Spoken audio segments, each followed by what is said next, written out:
You know, I've been doing this for years and I've worked with a lot of coaches and consultants, even way before Viral Growth Media. And once they've reached a certain level of success, one of the first questions they ask is, how do I keep this up? How do I stay on top? And that's a great thing to worry about. That means you've conquered some pretty awesome milestones, and now you're worried about how to make sure that you keep this energy up. But if you do want to stay on top, the first thing you need to realize is you have to keep growing. Whatever industry you belong in, there is always competition right around the corner, and they're all trying to capture their share of the market. They're not just trying to do what you're doing, they're trying to do it better. So if you just keep things the way they are, you're eventually going to find yourself lagging behind your competitors. To stay on top of the game, you need to keep growing. And in this video, I'm going to give you a couple of tips to do just that. Hey, this is Egocheaga, founder and CEO of Viral Growth Media. I partner with coaches and consultants who want to grow and scale their businesses and give them a solid foundation in sales and marketing firepower that they need to reach 6- and 7-figure monthly revenues. We're always coming out with new videos about growing your business, scaling, marketing, and more. So make sure to subscribe to our channel and click that notification button so you don't miss out when we upload new videos. Let's get on with the video. Here are some tips on how to keep growing when you're already on top. Number 1, don't let your ego take over. When you've already successfully reached your goal, that means that you've done the work. You created the system that has allowed you to reach the level you're at. And then when you achieve these great things, there's a certain part of your subconscious that goes, I know what I'm doing. And when someone comes up to you with a suggestion, a concern,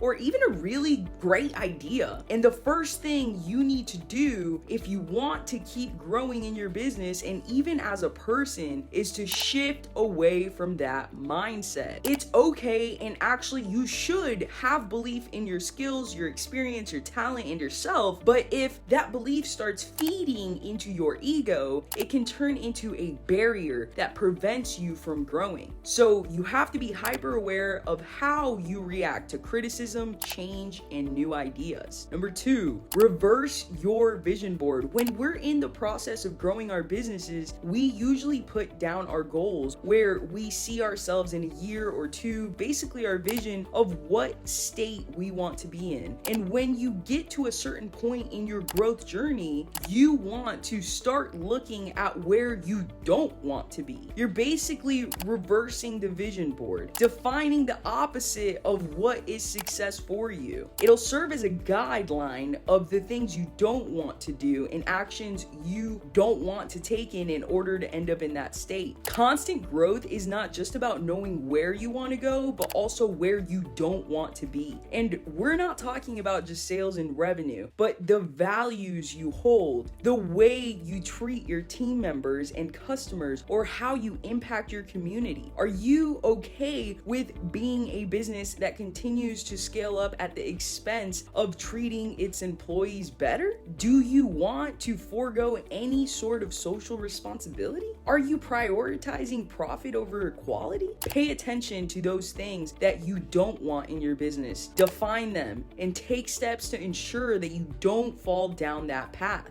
Number 3, take stock of inventory. And we're not just talking about office supplies here. You have to consistently review the people, vendors, suppliers, network, contacts, and even clients surrounding you and learn how to cut them off or veer away from that relationship if they are detrimental to your growth. We understand that the importance of loyalty, but you also need to protect what you're building. You don't have to end these relationships immediately. You can negotiate and try to find a better solution that would benefit you both. But if there is no viable solution, learn to make the hard decisions. Number 4, map out the pitfalls. In this day and age, you have so much available data to map out the pitfalls of business. Look up and study your competitors in the past, the other businesses that have closed even before the time you were even active or in the game, and current competitors in the industry. Study their trajectory. Look at both what they did right and where they went wrong, and use the lessons you've learned to make sure your business doesn't end up in the same place. Number 5, actively find opportunities to learn. And this is not just for you, but for everyone on your team. The world is constantly evolving, and it's simply naive to think that just because you found the formula for success right now, it would stay that way forever. Don't just wait for opportunities to learn, to know more about your industry, to add new skills and experience. Actively look for them and make them part of your business and life's foundation. If you have any questions or something you want to add, leave a comment below. Like the video, subscribe to our channel so we can reach more people. Thanks so much for watching, and I'll see you guys in the next video.